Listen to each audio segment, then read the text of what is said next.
اعوذ باللہ من الشیطان الرجیم، بسم اللہ الرحمن الرحیم۔ انفو 56 کے معزز دوستوں، میں ہوں حافظ ایان اور تمام دیکھنے اور سننے والوں کو السلام علیکم۔ دوستوں، آج دنیا بھر میں ایک ایسا طبقہ پیدا ہو چکا ہے جو کھلم کھلا اللہ کے نظام کو چیلنج کر رہا ہے، اور اس طبقے سے تعلق رکھنے والے مرد اپنے مرد ہونے پر اور عورت اپنی عورت ہونے پر نالا ہیں، اور سائنس کی ترقی ان کے ناپاک عزائم کی تکمیل میں سہولت کار بن چکی ہے۔ آج تبدیلی جنس دنیا میں ایک فیشن بن چکا ہے، اور دنیا بھر میں اس فیشن کے گرویدہ لوگ مرد سے عورت اور عورت سے مرد بننے کے ذریعے اپنی نامراد جنسی تسکین میں مبتلا ہے، اور ہر آنے والے دن کے ساتھ قدرت سے ٹکراؤ کا یہ غلیظ جذبہ بڑھتا ہی چلا جا رہا ہے۔ بلکہ اب تو کلمہ طیبہ کے نام پر بننے والے پاکستان میں بھی اس سنگین اور بہت سے دنیاوی اور دینی مواد پر مشتمل عمل کو آسان بنا دیا گیا ہے، اور ایک ایسا قانون پاس ہو چکا ہے جس کے مطابق جنس کا تبدیل کرنا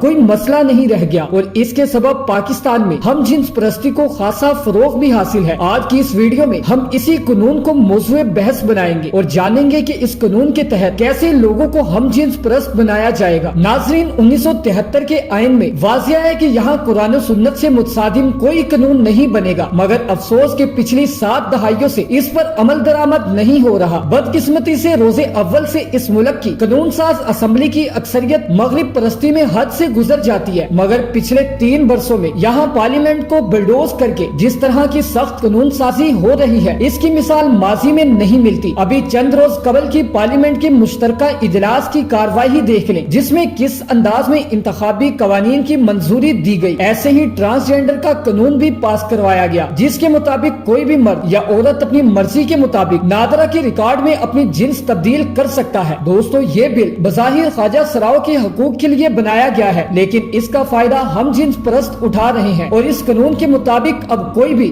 مرد نادرہ میں جا کر یہ کہے گا کہ مجھ میں عورتوں والے احساسات جنم لے رہے ہیں، شناختی کارڈ کے جنس کے خانے میں مجھے عورت لکھا جائے۔ اور بالکل اسی طرح اگر کوئی بھی بچوں والی مائیں دعویٰ کرے کہ اب میرے اندر مردوں والے احساسات پیدا ہو گئے ہیں، لہٰذا جنس کے خانے میں مجھے مرد لکھا جائے، تو اس قانون کے تحت نادرہ بنا کسی میڈیکل بورڈ کی سفارش یا کسی چیک اپ کے مرد کو عورت اور عورت کو مرد لکھ سکتا ہے۔ اس کے بعد مرد کو کیونکہ شناختی کارڈ میں عورت لکھ دیا گیا ہے، لہٰذا اسے قانونی طور پر مکمل آزادی ہے کہ وہ کسی مرد سے شادی کر لے۔ اسی طرح جس عورت کو شناختی کارڈ پر مرد قرار دیا گیا ہے، وہ قانونی طور پر کسی بھی عورت سے شادی کر سکتی ہے، یعنی اس طرح اب مرد کی مرد سے شادی اور عورت کی عورت سے شادی ہو سکے گی، اور قانونی طور پر انہیں تحفظ بھی حاصل ہوگا۔ دوستو، سن 2018 سے اب تک کتنے لوگوں نے اس قانون کا فائدہ اٹھایا؟ جب اس حوالے سے اعداد و شمار اکٹھے کیے گئے تو معلوم ہوا کہ نادرہ کو جنس تبدیلی کی 28,773 درخواستیں موصول ہوئی، جن پر عمل درآمد کیا گیا، اور ان میں سب سے زیادہ 16,530 درخواستیں جنس مرد سے عورت تبدیل کرنے اور 15,154 درخواستیں خاتون سے مرد میں تبدیل کرنے کی تھی۔ اس صورتحال میں اچھی بات یہ ہے کہ ہمارے علماء حق اس بات پر متفق ہے کہ کسی مرد یا عورت کا اپنے جنس کو بذریعہ آپریشن تبدیل کرنا ناجائز عمل ہے، اور یہ اللہ تعالیٰ کی خلقت اور بناوٹ کو بدلنا، فطرت سے بغاوت اور شیطانی حرکت کا ارتکاب اور تخلیق الہی کو چیلنج کرنا ہے، کیونکہ شریعت اسلامیہ میں اس کی اجازت نہیں۔ جبکہ قرآن پاک کی سورہ روم کی آیت نمبر 30 میں ارشاد باری تعالیٰ ہے کہ اللہ کی فطرت پر قائم رہو جس پر اللہ نے لوگوں کو پیدا کیا، اس کی خلقت میں کوئی تبدیلی نہیں۔ اس کے علاوہ حدیث پاک میں ہے کہ اللہ پاک نے خلقت میں تبدیلی کرنے والی عورتوں پر لعنت فرمائی، لہٰذا جب عورتوں کا مردوں کے ساتھ یا مردوں کا عورتوں کے ساتھ مشابہت کرنا ناجائز اور ممنوع ہے، تو جنس کو تبدیل کرنا بدرجہ اولا ناجائز ہے، اور یقیناً ایسے ناجائز اقدامات کی اجازت انسانوں میں حیوانیت اور درندگی کے دروازے کھول دے گی۔ یہ بات واضح ہے کہ تبدیلی جنس کسی مرض کا علاج، ضرورت یا طبی ملاد نہیں، بلکہ فطرت الہی سے ہٹ کر دوسرے راستے سے اپنی جنسی خواہشات پورا کرنے کا ایک نیا طریقہ ہے، جس کا ارتکاب کرنا سراسر گمراہی اور حد سے تجاوز ہے، اور پتہ نہیں جنس کو تبدیل کرنے والا شخص نہ جانے کتنے جرائم کا ارتکاب کرتا ہے، اور محض اپنی جنسی تسکین کی خاطر کتنے احکام خداوندی کو توڑتا ہے۔ بے شک تبدیلی جنس تخلیق الہی کو بدلنا، جس شیطانی زندگی کو اللہ تعالیٰ اور رسول اللہ صلی اللہ علیہ وآلہ وسلم کی طرف سے لعنت اور دنیا اور آخرت کے خسارے سے تعبیر کیا گیا ہے، لہٰذا وہ وجوہات ہیں جن کی بنا پر عام مسلمان مذہبی تعلیمات اور سیاسی جماعتیں جنسی تبدیلی کے ملکی قانون کو ہم جنس پرستی کی حوصلہ افزائی کا باعث قرار دے رہے ہیں۔ اور کیوں نہ ہو، بھارت سمیت کئی ممالک میں جنسی تبدیلی اتنا آسان کام نہیں جتنا جتنا کلمہ طیبہ کے نام پر بننے والے ملک پاکستان میں بنا دیا گیا ہے۔ بھارت میں اگر کوئی جنس تبدیل کی درخواست دیتا ہے تو اس کے میڈیکل ایگزامینیشن کے لیے باقاعدہ طبی ماہرین کا ایک بورڈ بنایا جاتا ہے جو میڈیکل چیک اپ اور تحقیقات کے بعد بتاتا ہے کہ آیا دعوے دار کا دعویٰ ٹھیک ہے یا نہیں۔ لیکن پاکستان جیسے اسلامی ملک میں اس کی کوئی قید نہیں اور یہ چور دروازہ سوچے سمجھے منصوبے کے تحت ہم جنس پرستی کے لیے چھوڑا گیا ہے۔ یہ بےہودہ قانون ہم جنس پرستی کی لعنت میں مبتلا لیسبین اور گے کی ریاست میں موجودہ سرپرستوں کی کاوشوں کا نتیجہ ہے اور روشن خیالی کی آڑ میں ہم جنس پرستی کو فروغ دینے کی ایک کوشش ہے۔ یہ سب کچھ کلمہ طیبہ کے نام پر بننے والے پاکستان میں ہو رہا ہے، مگر ریاست مدینہ کے دعوے دار اس کے ترجمان بنے بیٹھے ہیں۔ اس قانون کو ملک کے دانشور محقق اور معروف عالم نے بھی عدالت میں چیلنج کر رکھا ہے، جس کی سماعت 10 دسمبر میں ہوگی، جبکہ سینٹ میں اس قانون میں ترمیم کے حوالے سے ایک ایسا قانون بھی پیش کیا جا چکا ہے جس کے ذریعے شہریوں کے لیے جنس کی تبدیلی کے طبی عمل کو مشکل بنانا مقصود ہے، کیونکہ یہ مطالبہ ہر مسلمان کا ہے۔ کسی بھی شہری کو جنس کی تبدیلی کی اجازت دینے کے لیے علاقائی طبی بورڈ قائم کیا جانا چاہیے اور پھر 100% شواہد پر ماہرین کی رائے اور فیصلے کی بنیاد پر نادرہ جنس کی تبدیلی عمل پر لائے۔ جنسی اعضاء کی سرجری کی صورت میں اس کی جنس کے نئے سرے سے تعین کی اجازت نہیں ہونی چاہیے، لیکن حق تو یہ بنتا ہے کہ اس قانون میں ترمیم نہیں، سرے سے ہی ختم ہو جانا چاہیے، کیونکہ پاکستان میں کسی ایسے قانون کی اجازت نہیں دی جا سکتی جو قرآن و سنت سے متصادم ہو۔ اس کام کے لیے تمام محب وطن سیاسی اور مذہبی جماعتوں کو متحد ہونا ہوگا اور پارلیمنٹ کے اندر ہی نہیں بلکہ پارلیمنٹ کے باہر بھی اس کے خلاف جدوجہد جاری رکھنی ہوگی، کیونکہ یہ قانون کسی خاص ایجنڈے کا نقطہ آغاز معلوم ہوتا ہے، بلکہ اس کو قانون کہنا ہی قانون کی توہین ہے، کیونکہ اس کا مقصد معاشرے میں بے راہ روی اور بے حیائی کے فروغ کے لیے ہم جنس پرستی کا لائسنس دینا ہے۔ پاکستان کے اسلام پسند عوام کو دین سے دور کرنے اور ریاست کو ایک سیکولر بنانے کے لیے اس قسم کے منصوبے بنائے گئے تاکہ مسلمانوں کے دلوں میں دین کی محبت نکل جائے اور باطل قوتوں کو یہاں کھل کر کھیلنے کا موقع ملے۔ پاکستان میں ہم جنس پرستی کو مد نظر رکھتے ہوئے بعض مصدقہ ذرائع کے مطابق غیر فطری خواہش کو پورا کرنے کے لیے شہر قائد میں کئی عوامی مقامات اور پوش علاقوں میں جگہ مختص ہے، جہاں رات گئے ان مقامات پر غیر فطری خواہش کو پورا کرنے کے لیے شہر بھر سے ہم جنس پرست جمع ہوتے ہیں، جبکہ پوش علاقوں میں تو باقاعدہ ہم جنس پرستوں کی پارٹیز کا انعقاد بھی کیا جاتا ہے۔ ذرائع کا کہنا ہے کہ ہم جنس پرست افراد عام لوگوں تک پہنچنے کے لیے خواجہ سراؤ کا استعمال کرتے ہیں اور روایتی طریقہ کار کے علاوہ سوشل میڈیا کا بھی استعمال کر رہے ہیں۔ تنظیم کے ممبران غریب اور متوسط طبقے سے تعلق رکھنے والے شوقین افراد کی غیر اخلاقی ویڈیوز بنا لیتے ہیں اور پکا ہونے کے بعد انہیں مستقل ممبر بنا لیا جاتا ہے۔ اس کام کے لیے مقامی انتظامیہ ان کی سرپرستی کرتی ہے، جبکہ شہر قائد میں ان کی تنظیم کے ممبران ہزاروں تک پہنچ گئے ہیں۔ ناظرین، ہماری شریعت میں ہم جنس کا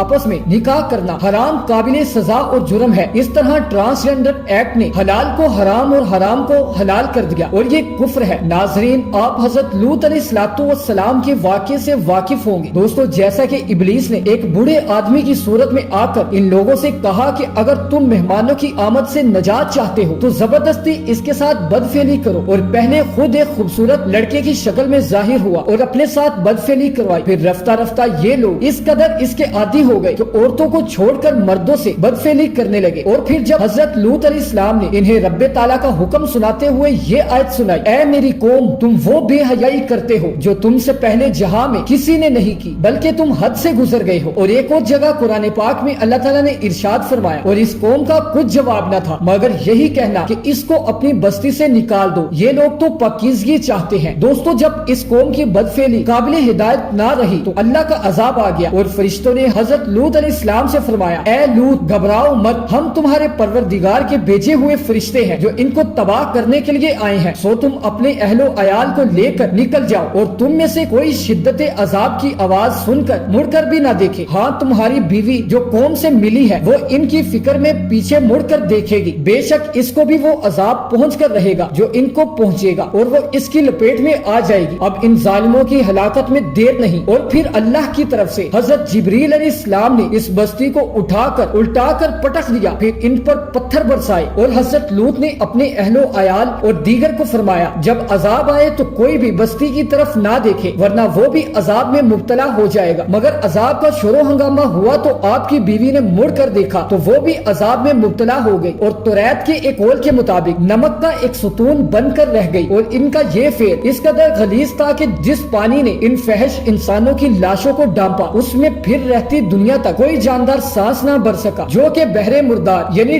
ڈیڈ سی کہلایا۔ آج ہمارے ہاں بھی یہی موضوع زیر بحث ہے۔ ٹرانسجینڈر اللہ کی دی گئی جنس پر ناراضی ہونے والے خدا را روشن خیالی تعلیم یافتہ ہونے یا مذہب انسانیت کا ٹھپا لگوانے کے لیے اس کی حمایت مت کیجیے، بلکہ اس کے خلاف اپنا احتجاج ریکارڈ کروائیں۔ جہاں تک ہو سکے اپنے آس پاس اس بدفعلی لطانیت کے خلاف ڈٹ جائیں، اپنا احتجاج ریکارڈ کروائیں، اور ایک بات روز محشر میرے احتجاج کی گواہ رہیے گا، میری گواہی دیجیے گا کہ میں اس فعل میں حکمرانوں کے سخت خلاف ہوں۔ تو دوستو یہ تھی ہماری آج کی ویڈیو پسند آنے کی صورت میں اور اسے اپنے دوستوں کے ساتھ ضرور شیئر کیجیے گا، اور مزید معلوماتی، تاریخی اور اصلاحی ویڈیوز کے لیے چینل کو سبسکرائب کر دیں اور ساتھ میں موجود بیل آئیکن کو بھی دبا دیں تاکہ تمام انفارمیٹیو ویڈیوز بر وقت آپ تک پہنچ سکے۔ یا اللہ اگر تو اس قوم کو بھی قوم لوط کی طرح عذاب دے تو مجھے اور آپ کو حضرت لوط علیہ السلام کے ساتھ بچ جانے والوں کی طرح بچا لینا، آمین۔ اس دعا کے ساتھ اجازت چاہتا ہوں، ملتے ہیں ایک اور ویڈیو میں، تب تک کے لیے اللہ حافظ۔